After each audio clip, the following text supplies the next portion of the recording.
Tuhan bersamamu. Inilah Injil suci menurut Matius. Dimuliakanlah Tuhan. Sekali peristiwa, orang-orang Farisi berunding bagaimana mereka dapat menjerat Yesus dengan suatu pertanyaan. Mereka menyuruh murid-murid mereka bersama-sama para pendukung Herodes bertanya kepada Yesus, "Guru, kami tahu engkau seorang yang jujur dan dengan jujur mengajarkan jalan Allah. Dan engkau tidak takut kepada siapapun juga, sebab engkau tidak mencari muka. Katakanlah kepada kami pendapatmu, bolehkah membayar pajak kepada kaisar atau tidak?" Tetapi Yesus mengetahui kejahatan hati mereka, lalu ia berkata, "Mengapa kamu mencobai aku, hai orang-orang munafik? Tunjukkanlah kepadaku mata uang untuk pajak itu." Mereka membawa 1 dinar kepada Yesus. Yesus pun bertanya kepada mereka, "Gambar dan tulisan siapakah ini?" Jawab mereka, "Gambar dan tulisan Kaisar." Lalu kata Yesus kepada mereka, "Berikanlah kepada Kaisar apa yang wajib kamu berikan kepada Kaisar, dan kepada Allah apa yang wajib kamu berikan kepada Allah." Demikianlah sabda Tuhan.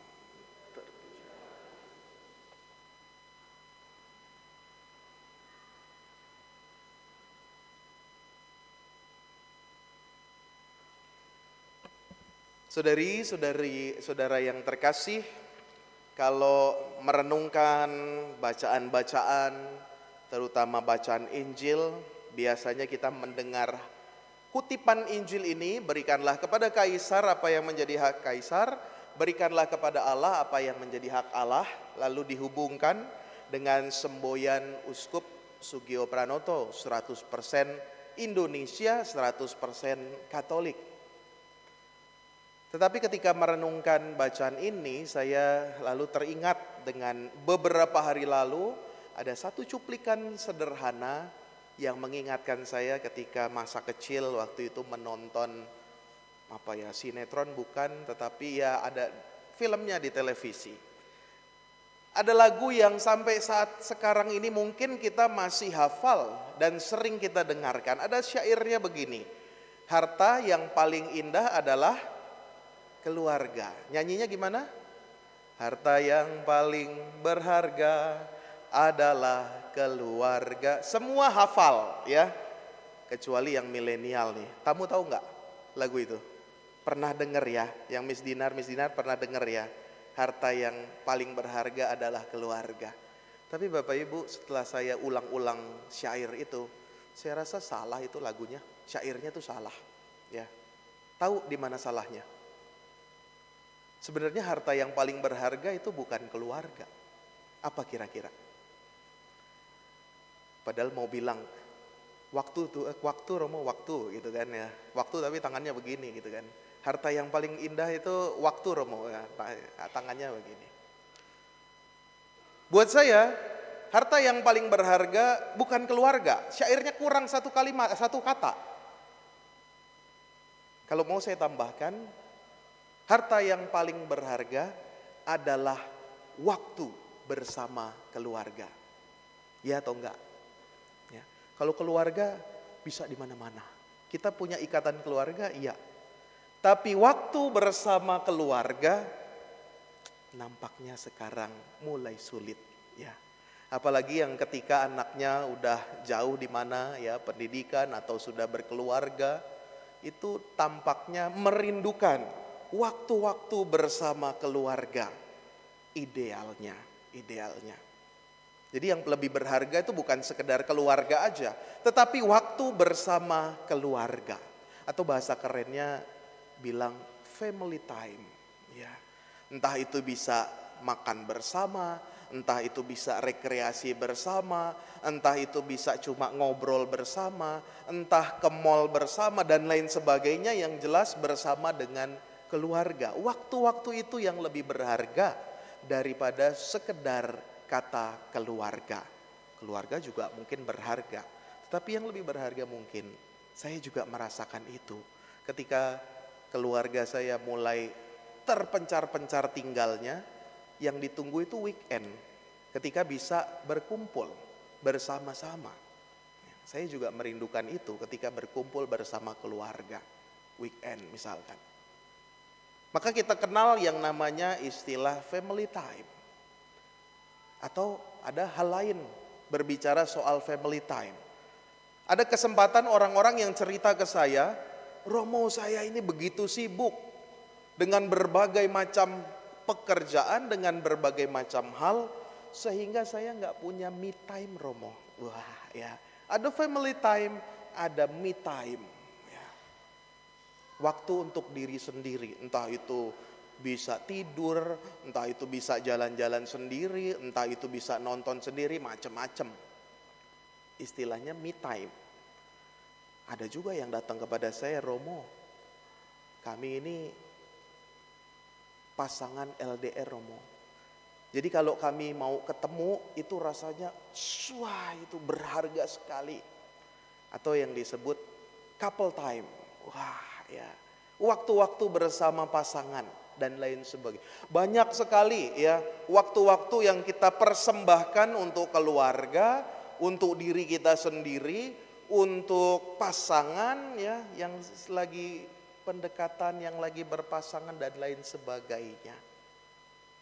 Bahkan kalau kita sekarang kan mudah sekali ada kalender itu. Wah, supaya udah dijadwalin tuh. Pokoknya nanti tanggal minggu depan tanggal 28 Oktober ya jam 5 lah saya akan jemput, kita akan pergi kemana ya. Di keluarga juga gitu. Nanti janjian ya awal Desember nanti kita liburan bersama, masukin tuh di agenda di kalender di handphone ya, atau ditandain di kalender di rumah. Ini kita liburan bersama, atau ini kita ada acara ini dan lain sebagainya.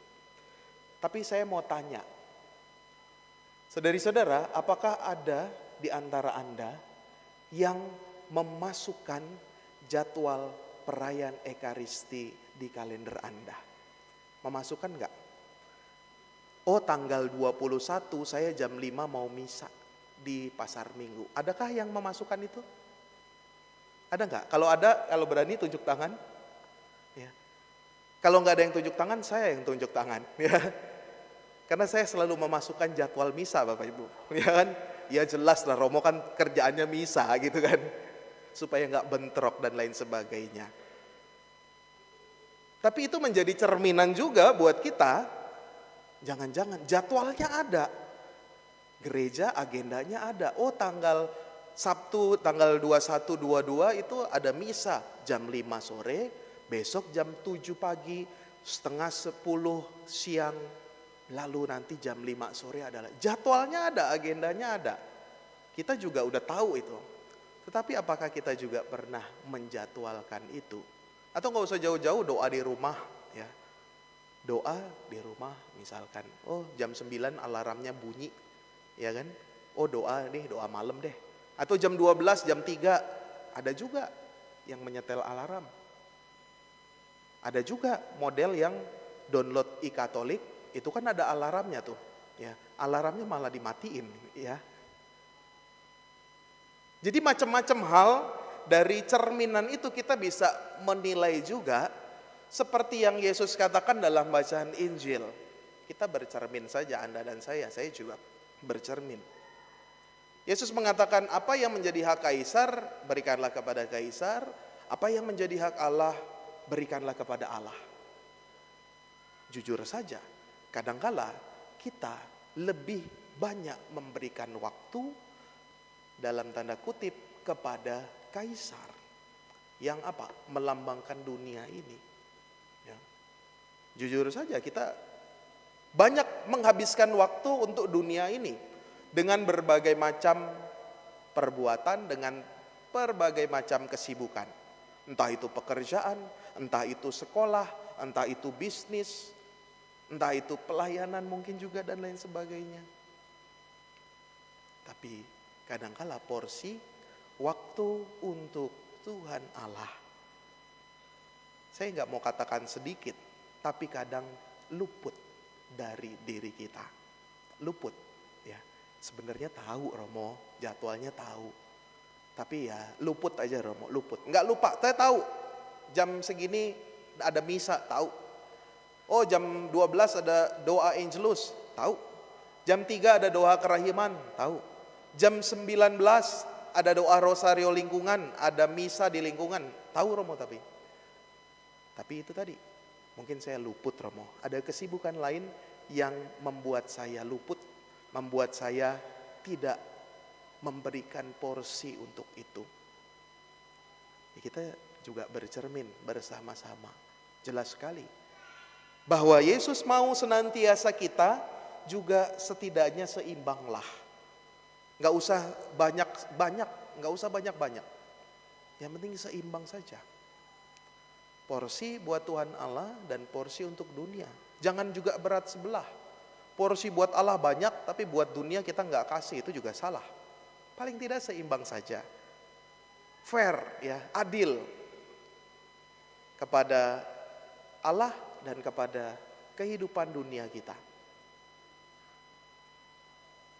Kalau kita hari ini merayakan Minggu Misi Sedunia ke-97, Paus Fransiskus mengambil inspirasi dari 2 murid Emmaus yang mereka setelah menyadari kehadiran Yesus memberikan porsi kepada Tuhan Allah.